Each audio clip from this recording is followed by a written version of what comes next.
start with the contents for this video. First, we would be talking about the introduction to business ethics, where we would explore why it has been important for all the companies to be ethically strong and to be socially responsible these days. Then, we would be covering principles of business ethics. Moving on, we would have a look at branches of business ethics, which consist of meta, normative, and applied ethics. Then we would be talking about some unethical issues in business scenario. And at last we would see what are the importance of business ethics.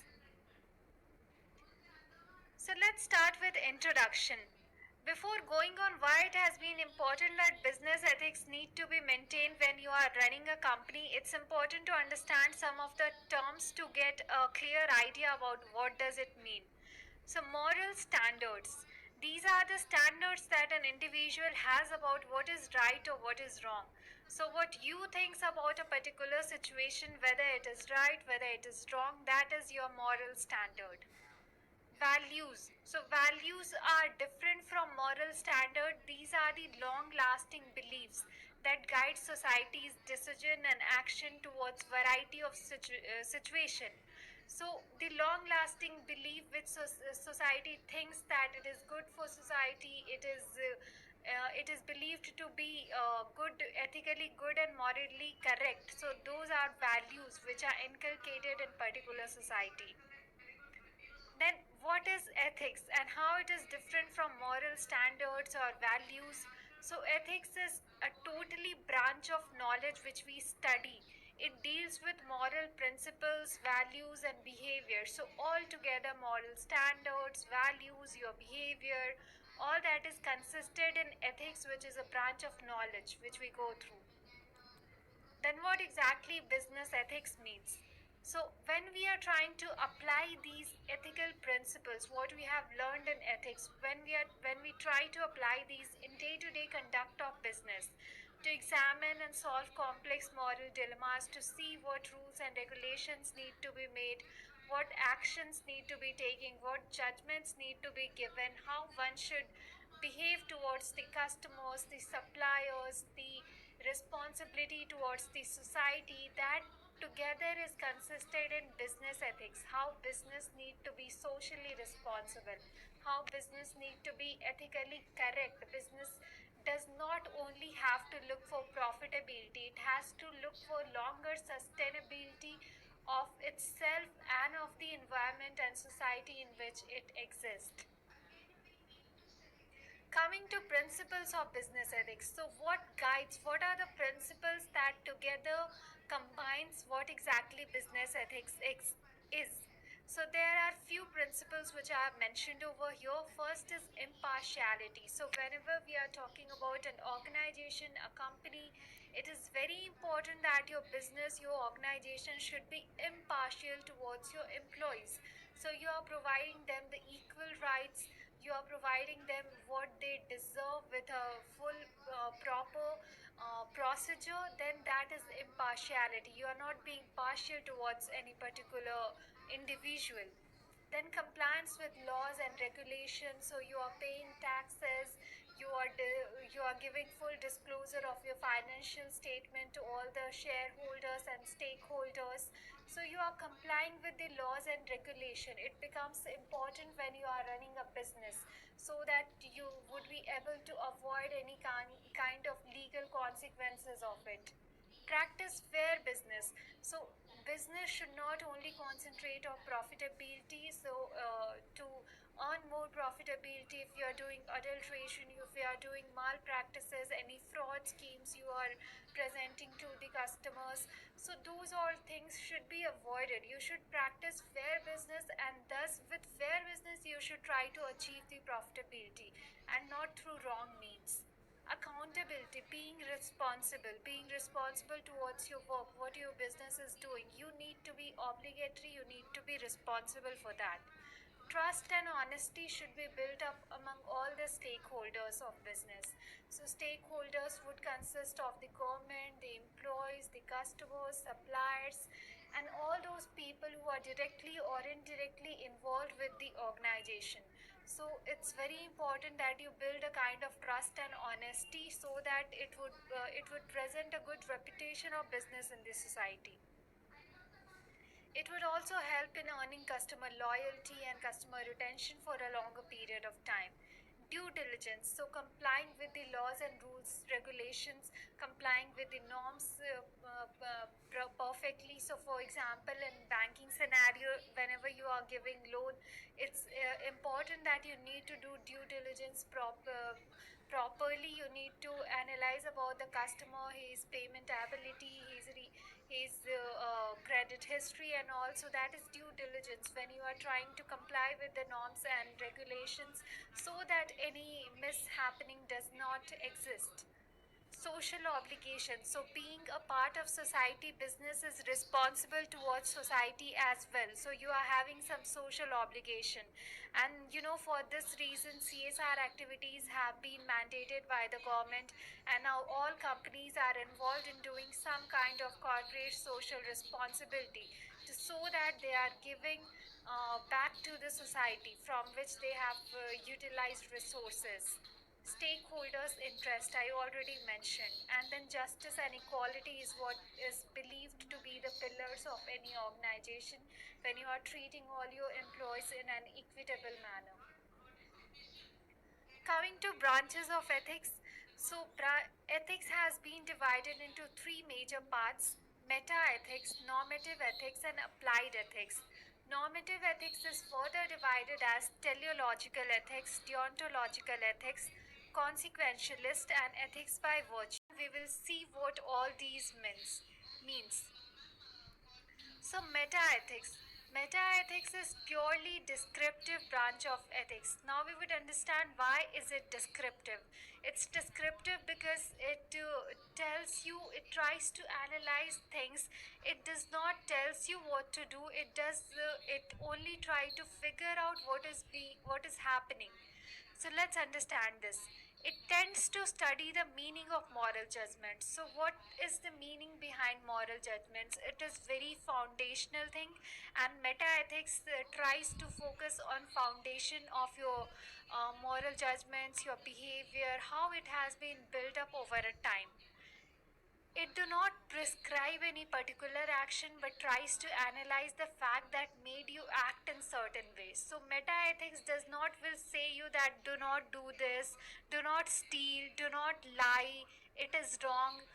Doing charity is good. Meta ethics does not prescribe you any such thing, but meta ethics will say that what makes you think in particular manner. So if you are thinking that charity is a good thing, why you are thinking that, what has built your mindset according in that direction. So it try to analyze the fact that made you act in certain way. It deals with understanding the basis on which we distinguish right from wrong. So, if you are saying that a particular situation or a particular individual is right and another individual is wrong, what makes you do that? What is the basis on which you are categorizing right from wrong? Is that the end purpose which is which is in accordance with your conviction, or is that something else? So, what makes you distinguish between two things? It focuses on foundation of moral values, attitudes, and behavior. So in simpler words, as I said, meta ethics is descriptive. It tries to analyze that what made you think in that situation, what has built up your behavior, what has built up your character, what has built up your moral values and attitude. So it tried to analyze that. Coming to normative ethics,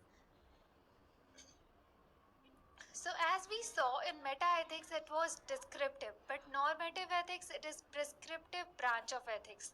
Now it is prescriptive because it tries to prescribes you that how one need to act if you want to be right. What is morally right, what is morally correct, and how one should act in particular situation. So it tries to prescribe, it presents you the difference between good from bad, right from wrong.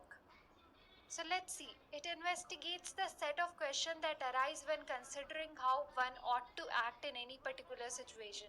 So, taking the previous example, In normative ethics, it would prescribe you that do not steal because it's not good, do not lie because it's not good, do not break promises because it is unethical. So normative ethics would give you judgments because it has been built up the judgment on the basis of prior experiences in the society. So it would tell you what ought to be done. It examines and suggests what actions are right or wrong morally. Tends to arrive at conclusion about acceptable behavior in society. So, as I already mentioned, normative ethics you would tell you would try to analyze the overall behavior in the society and would then tell you what is acceptable action, how you need to act. Includes formulation of moral rules and obligation, and on those basis, on those study, it also makes moral rules and obligations. So as we saw in meta ethics, it was only trying to analyze what makes you think in a particular situation. Normative ethics is trying to prescribe you that how you should act, how, what is right, what is wrong. There you were trying to find out that what makes you think in a particular situation. Here it is just telling you that it is right or something is wrong or something is acceptable behavior, something is unacceptable. Moving on to deontological ethics. So it is a part of normative ethics only. Now, deon means obligation or duties. Deontological ethics is normative ethical theory. It specifies what are an individual's moral duties and obligations. So, deontological ethics is based on your duties and your obligation. So, what you need to do, what is your responsibility towards your family, your responsibility towards your workplace, your duties, your obligation. So, if you are following your duty, you are morally correct, but if you are not following your duty, you are morally incorrect. So this is like if there is law that you should not break traffic rules, and even if that you are breaking, so that would be incorrect according to deontological ethics, because it says that you need to follow the laws and regulations, you need to follow your duty. This theory holds that an action would be morally right only if it complies with his or her duties and works. It focuses on compliance with rules and regulations. So here's an example. Killing is wrong even if you do that to protect your family.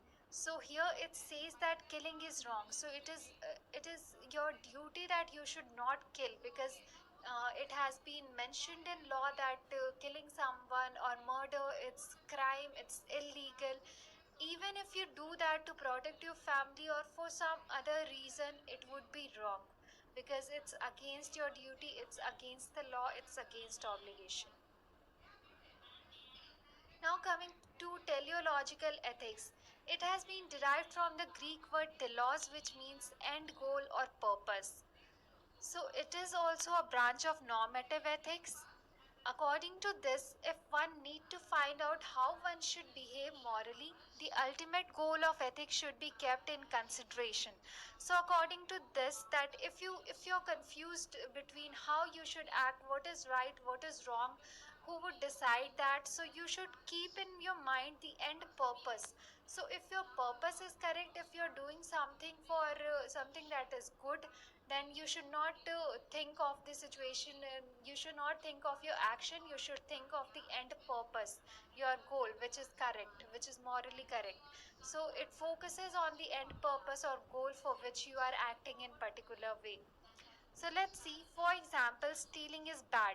So stealing is a crime, it's illegal, but according to teleological theory, one may say that I am stealing to feed my family, which is good. So here the end purpose is feeding your family, and this is good, this is morally and ethically a correct action. So it would justify that the action is good, even if you what you are doing is against deontological theory, it's against the laws and regulations. So it focused on outcome of an action. Teleological put an emphasis on what is the outcome of your particular action.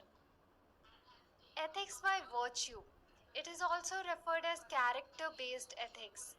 So it signifies that goodness is not in act but in person. Now, ethics by virtue was a totally different theory.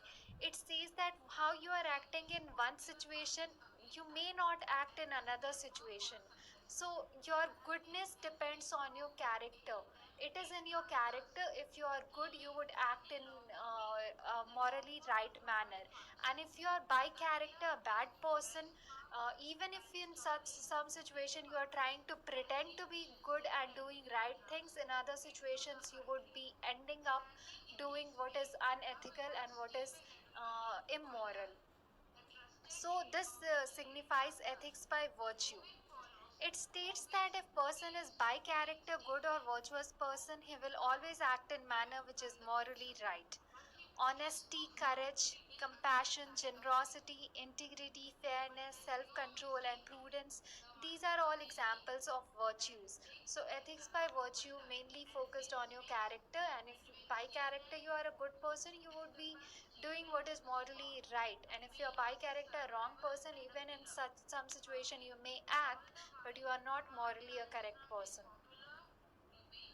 Now let's talk about applied ethics. So till now we have seen meta ethics, normative ethics, and now we are talking about applied ethics. So applied ethics refers to practical application of ethics in various fields of life. It attempts to identify correct course of action with respect to particular field in which an individual works, like medical ethics, environmental ethics, business ethics. So applied ethics divided the application of ethics in various fields of your profession.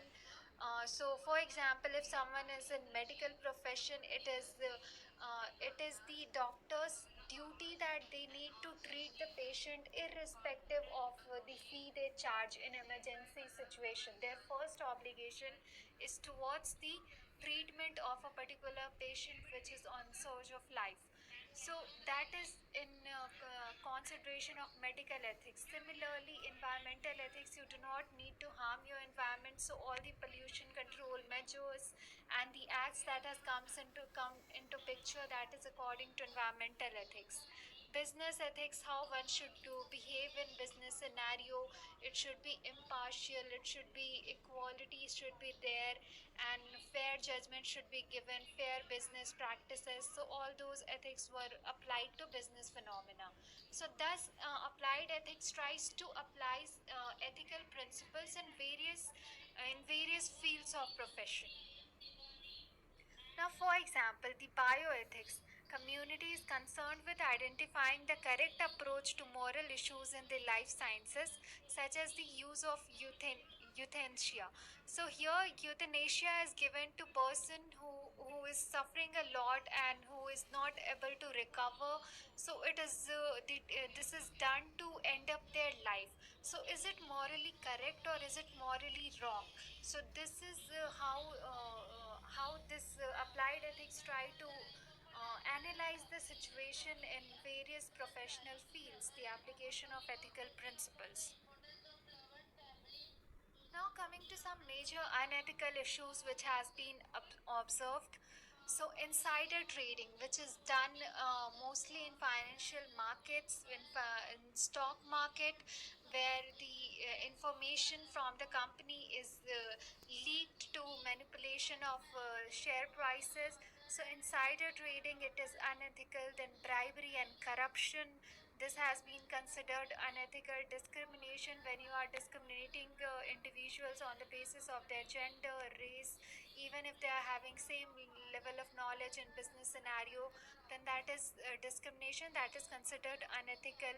Injustice, whenever a wrong judgment is provided, it is in favor of someone or any such situation. So injustice is unethical. Window dressing, which is manipulation of financial statements which you are presenting to your stakeholder, should not be manipulated. You should present the fair full disclosure, and thus it is unethical. Adulteration, when you are mixing with the when you are mixing stones and all with the goods and raw materials, so that's wrong practice because it can harm your consumer, and thus it could create dissatisfaction to the consumers, which would in longer term lead to decline of your business. unfair pricing, market manipulation, fraudulent activities. So these are some very relevant, very prominent unethical issues which are seen in various business scenario. Now, some importance of business ethics. So, it helps in stopping business malpractices. It also helps business to survive for a longer time. So, if your business is ethically correct, it is holding good for all the stakeholders, it is socially responsible, behaving in a proper manner towards environment. It proves that it would create satisfaction in the customer, and thus the business would create a kind of trust and retention of customers, which would help in longer survival of the business. It helps in protection of consumer right. So if any kind of unethical behavior is not done, it would help in doing better with the consumers, and thus it will protect the consumer right. Healthy competition it facilitates. It creates a goodwill for the business, so business reputation is increased if the business is ethically correct. So many times we have seen many good companies or many good banks, when they do fraudulent things, their reputation is down. The people, the customer cannot trust them anymore. So these should be avoided. Only by focusing on profitability you can't run your business. So to maintain a longer survival of business, you need to be ethically correct and create goodwill for your business. Customer satisfaction, societal welfare. It would also help you avoid to legal problems, which is very prominent in many companies and business organizations because of some unethical behavior.